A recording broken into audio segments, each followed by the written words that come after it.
بسم اللہ الرحمن الرحیم۔ السلام علیکم۔ ایک طالب علم ملک کے کسی مدرسے میں تعلیم حاصل کر رہا تھا۔ اس ملک کا جو بادشاہ تھا اس کی ایک خوبصورت بیٹی تھی۔ وہ شہزادی انتہائی خوبصورت اور جوان تھی۔ طالب علم بھی جوان تھا، جوانی کا عالم تھا۔ دل بادشاہ کی بیٹی پر فدا ہو گیا۔ اس نوجوان کی حیثیت یہ نہ تھی کہ وہ بادشاہ سے اس کی بیٹی کا رشتہ مانگ لیتا۔ سخت پریشان تھا۔ ساتھیوں سے مشورہ کیا کہ کیا کیا جائے۔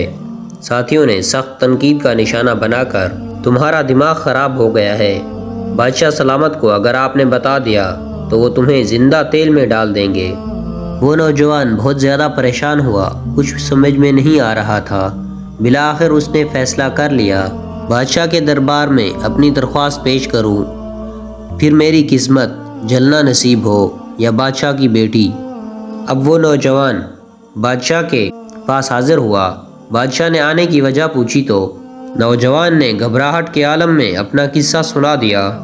بادشاہ سلامت، آپ کی بیٹی پر میرا دل آ گیا ہے، اب آپ مہربانی فرما کر میرا اس کے ساتھ نکاح کر دیں۔ بادشاہ کو کافی غصہ آیا کہ اس نوجوان کی حیثیت دیکھو اور میری بیٹی کا رشتہ مانگنا دیکھو۔ بادشاہ سلامت نے سوچنا شروع کیا کہ اس نوجوان کو کیا جواب دیا جائے کہ یہ رشتہ مانگنے سے انکار کر دے۔ بادشاہ نے نوجوان کے آگے ایک شرط رکھی کہ اگر آپ نے یہ شرط پوری کی تو آپ کا نکاح میں اپنی شہزادی کے ساتھ کروا دوں گا، اور اگر آپ ناکام ہو گئے تو میں آپ کو جلتے ہوئے تیل میں جلا دوں گا۔ اب فیصلہ آپ کے اوپر ہے۔ شرط یہ رکھی گئی کہ آپ نے زندہ 2 بوریاں بچھو لانے ہیں۔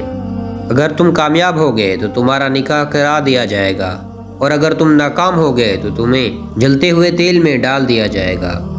بادشاہ نے یہ شرط اس لیے رکھی کہ اتنے زیادہ بچھو یہ نوجوان کہاں سے لائے گا۔ نوجوان اس شرط کو ماننا مشکل سمجھے گا، اسی لیے دوبارہ رشتے کے لیے نہیں آئے گا۔ وہ نوجوان یہ شرطیں سن کر بہت پریشان ہو گیا، لیکن اس نے بادشاہ کی دونوں شرطیں مان لیں۔ آخر طالب علم نے اپنے مدرسے کا رخ کر لیا اور اپنی پڑھائی میں مشغول ہو گیا، لیکن پڑھائی میں اب وہ مزہ نہیں آ رہا تھا جو پہلے آتا تھا۔ اس نوجوان کا ایک استاد تھا جو کافی دنوں سے اس پر نظر رکھ رہا تھا کہ آخر اس نوجوان کو کیا ہو گیا ہے، ہر وقت پریشان رہتا ہے۔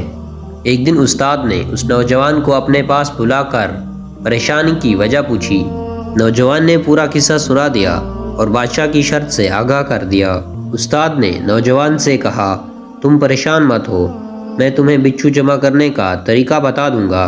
استاد نے کہا، شام کو میرے پاس آنا، میں تمہیں بچھو جمع کرنے کا ایک طریقہ بتا دوں گا۔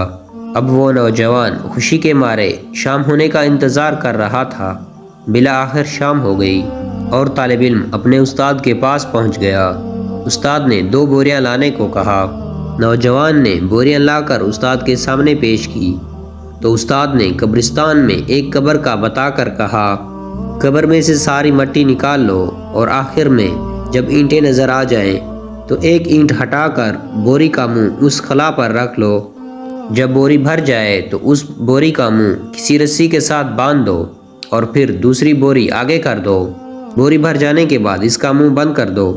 اس کے بعد قبر کو اچھی طرح بھر دو اور بادشاہ کے پاس لے جاؤ۔ طالب علم نے استاد کے کہنے پر اسی طرح کیا جس طرح استاد نے بتایا تھا۔ طالب علم نے بچھو سے بھری ہوئی بوریاں بادشاہ کے دربار میں پیش کر دیں۔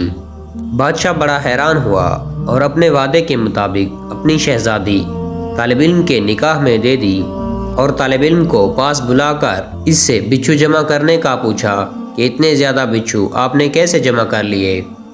طالب علم نے کہا، میرا ایک استاد ہے، اس نے مجھے قبرستان میں ایک قبر کا پتہ بتایا تھا اور میں نے استاد کے بتائے ہوئے طریقے کے مطابق قبر سے بوریاں بھر لیں۔ بادشاہ سلامت نے استاد کو حاضر ہونے کا حکم دے دیا۔ اگلے دن استاد بادشاہ کے پاس پیش ہو گیا۔ بادشاہ نے استاد سے فرمایا، آپ کو کیسے معلوم تھا کہ فلاں قبر میں اتنے زیادہ بچھو ہیں؟ استاد نے بتایا، یہ فلاں آدمی کی قبر ہے اور یہ شخص زندگی میں اپنی داڑھی منڈواتا تھا اور مرتے وقت بھی اس کی داڑھی نہیں تھی۔ حضور پاک صلی اللہ علیہ وسلم کا فرمان ہے کہ جو شخص اس حالت میں مر گیا تو قبر میں اس کی داڑھی کے ایک ایک بال پر ایک بچھو مسلط کیا جاتا ہے۔ حضور صلی اللہ علیہ وسلم کی بات کبھی جھوٹی نہیں ہو سکتی، اس لیے میں نے اس قبر سے بچھو جمع کرنے کا کہا اور قبر کا پتہ بتا دیا۔ پیارے دوستو، حضور پاک صلی اللہ علیہ وسلم کی جو پسند ہے وہ حقیقت میں اللہ تعالیٰ کی پسند ہے۔ اللہ تعالیٰ ہمیں حضور پاک صلی اللہ علیہ وسلم کی مبارک سنت پر عمل کرنے کی توفیق عطا فرمائے، آمین یا رب العالمین۔ میں امید کرتا ہوں ہماری ویڈیو آپ کو ضرور پسند آئی ہوگی۔ ہماری نئی ویڈیوز دیکھنے کے لیے ہمارے چینل کو ضرور سبسکرائب کریں۔